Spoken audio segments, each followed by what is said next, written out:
Magandang umaga sa ating lahat. Ngayon ay February 1, 2025 at narito ang update ukol sa maging lagay ng panahon sa susunod na 24 oras. Patuloy pa rin umiral ang northeast monsoon na amihan dito sa bahagi ng northern at central Luzon kung saan ngayong araw ay magdadala pa rin ito ng maulap na kalangitan na may mga kasamang pag-ulan dito sa silangang bahagi ng northern at central Luzon. Samantala ngayong araw ay magiging makulimlim din yung panahon at magiging mataas din yung tsansa ng mga pag-ulan, pagkidlat at pagkulog dito naman sa bahagi ng Quezon at Bicol region, dulot naman po yan ng easterlies. And sa kasalukuyan ay wala tayong minomonitor na bagyo or LPA na maaari makaapekto dito sa ating bansa. At para nga sa magiging lagay ng panahon ngayong araw ng Sabado, maulap na kalangitan na may mga kasamang pag-ulan yung mararanasan dito sa bahagi ng Cagayan Valley at Aurora, dulot po yan ng amihan. Samantala, magiging maulap din yung kalangitan na may mga kasamang kalat-kalat na pag-ulan, pagkidlat at pagkulog dito naman sa bahagi ng Bicol region, maging sa area din ng Quezon, dulot po yan ng easterly. So pag-iingat po para sa ating mga kababayan dyan sa posibilidad ng mga pagbaha at pagguho ng lupa. Samantala, sa nalalabing bahagi naman ng Luzon ay magiging bahagyang maulap hanggang sa maulap yung ating kalangitan.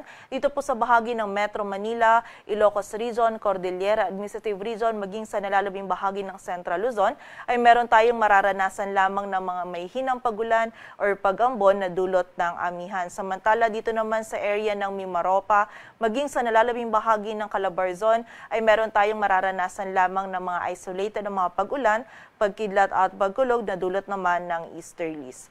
Agwat ng temperatura sa Metro Manila ay mula 23 to 31 degrees Celsius. Samantala sa bahagi naman ng Visayas at Mindanao, ngayong araw ang buong bahagi ng Visayas at Mindanao ay makakaranas din ng bahagyang maulap hanggang sa maulap na kalangitan.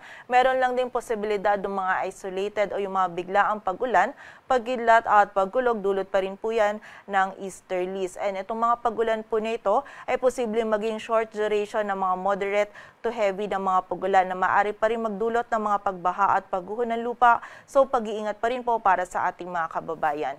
Agwat ang temperatura sa Cebu ay mula 25 to 30 degrees Celsius at sa Davao naman ay 24 to 32 degrees Celsius.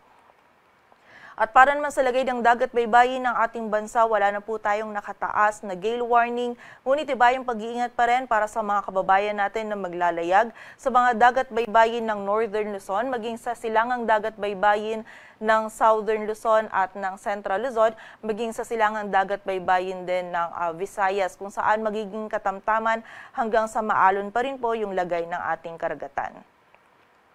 At para naman sa karagdagang impormasyon ngayong buwan ng Pebrero, ay posible pong wala or posible ding meron tayong isang bagyo na maaring mabuo or pumasok sa loob ng ating area of responsibility. At ayon sa ating monthly climatology track, ito pong bagyo na ito ay posibleng lumapit dito sa silangang bahagi ng Visayas at Mindanao or posible rin namang mag-recurve at maging malayo sa anumang bahagi ng ating kalupaan.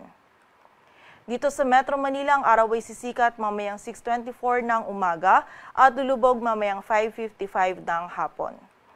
Patuloy po tayo magantabay sa updates na ipapalabas ng Pag-asa at para sa mas kompletong impormasyon, bisitahin ang aming website pag-asa.dust.gov.ph. At yan po muna ang latest dito sa Weather Forecasting Center ng Pag-asa. Grace Castañeda, magandang umaga po.